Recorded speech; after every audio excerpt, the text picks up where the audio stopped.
കേരളത്തിന്റെ ആരോഗ്യരംഗത്തെ മാതൃസ്ഥാപനം Thiruvananthapuram medical college platinum jubilee നിറവിൽ. സംസ്ഥാനത്തെ ആദ്യത്തെ മെഡിക്കൽ കോളേജായ തിരുവനന്തപുരം സർക്കാർ മെഡിക്കൽ കോളേജ് 2025 നവംബർ 27 75 വർഷത്തിലേക്ക് കടന്നു.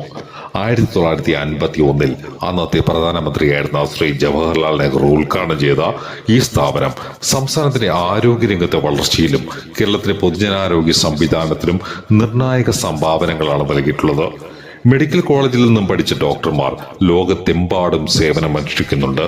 രാജ്യത്തെ മുൻനിര മെഡിക്കൽ വിദ്യാഭ്യാസ ചികിത്സാ സ്ഥാപനങ്ങളൊന്നായി നമ്മുടെ മെഡിക്കൽ കോളേജ് വളർന്നു. ഈ കാലഘട്ടത്തിൽ മെഡിക്കൽ കോളേജിന്റെ എമർജൻസി വിഭാഗം സെന്റർ ഓഫ് എക്സലൻസ് ആയി ഉയർത്തി. SIT ആശുപത്രി രാജ്യത്തെ 10 ആശുപത്രികളൊന്നായി അപൂർവ രോഗങ്ങളുടെ സെന്റർ ഓഫ് എക്സലൻസ് പട്ടികയിലും ഉൾപ്പെട്ടു. മെഡിക്കൽ കോളേജും ദന്തൽ കോളേജും ആദ്യമായി ദേശീയ റാങ്കിങ്ങിലും ഉൾപ്പെട്ടു.